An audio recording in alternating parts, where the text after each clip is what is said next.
Ruotsissahan Hurricanes oli säilyttänyt suosionsa vakaana jo pitkään, ja kun silloin maailmalla kovin suosittu irlantilaisyhtye Thin Lizzy tuli Tukholmaan konsertoimaan, Hurricanes buukattiin kakkosyhtyeeksi vetämään ehkä enemmänkin yleisöä paikalle.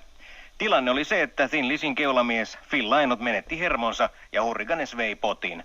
Se tuli itse lavalle, kun mä tein Duomasin kanssa silloin diilin, kun se oli siellä konsertissa, niin mä vähän ennakoin sitä tilannetta. Mä sanoin Tuomakselle, että kun toi meidän jätkä menee tuonne Hanoihin, niin sillä ei saa mitään juttua tehdä silleen, että meillä on joku rajattu volume tai joku tollainen, että meitä ei pidetä täällä pelleenä. Että meillä on kaikki samat resurssit ja kaikki systeemit kuin tuolla pääbändilläkin, koska me tullaan tänne näin ja mä ymmärrän sen, että meidän bändi vetää ryhmää ja toi bändi on vähän sisäajossa, vaikka se onkin maailman bändi, ja se, että samat edut pitää olla, että peli pitää olla niin kuin koko ajan straighti.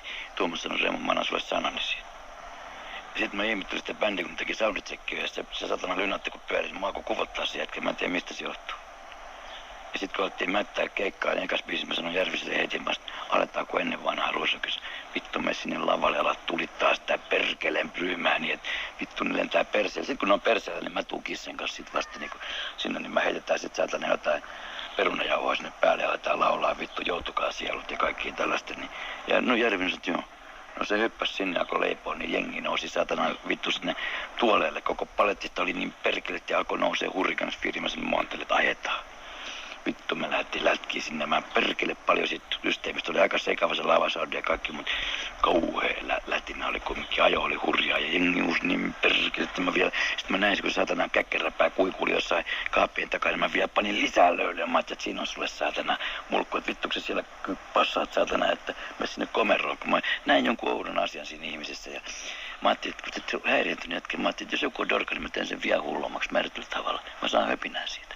Ja jengi tykkäsi niin perkeleesti ja vittu mä huudattelin niitä ja löin älyttömiä breikkejä ja kaikki juttuja. Kaikki meni periaatteessa määrätyllä tavalla lärviin. Ja semmoinen saatanamoinen aggressiivisuus, se on helvetin tärkeä tuommoisessa musassa, koska se jengi dikkaa siitä, se aistii sen, niin se lähtee siihen messiin ja ne alkaa irvistää vittu, ne lähtee niinku imuun. Ja niillä on hyvä fiilis, se on erilainen. Niissä ei ole sitä elementtiä varsinaisesti, tai on, mutta ne ei niinku käytä sitä. Ja se on hyvä tunne niillä, kun ne lähtee juoneen ja ne tikkaa jostain systeemistä, niin se koko systeemi menee helvetin hyvin. Väinää kulttuuri, se saatana huijoppi oli siellä lavalla heiluttelemassa käsiä ja jonkun niiden roudareita, kun niiden roudareita oli lavamiksareita ja tollaista. Ja mä panin kovaa ukasin pojalle, kun mä katsoin sitä yhtä englantilaista hetkeä. Mä sanoin, että voi vittu, tuo haisee niin kuin jotain meidän työtä jätkä, anna sille yksi paita saatana. Meiltä, niin kuin mä ajattelin, että ellei niin loossa, että mä tiedän, että brittisysteemit, niin ne pitää tiukkalla sen vitu huonot palkat, että ne ei niinku mistään pidä huolta roudareista eikä mistään, ne pitää tehdä koirana, ne oli hyvä ukki, niin mä ajattelin, että se laittaa mulle hyvät säännöt, että mä voitelin ja se näytti mulle, että jee, ja vittu mä sain hyvät säännöt ja vittu hajoa saatana ja tollaista, niin tää tulee saatana ottaa se jätkän niinku suli pitää lenkkuu saatana ja nakaa näyttelee, että kun jo ihan äidissä kattoo mua, mä näytän, että vittu. Niin se oli kumminkin sillä duunissa, niin se uskoi totta kai ja alkoi niinku vittu repiä, että siitä tökkelee, katsot, no, että, ja silleen huuteli.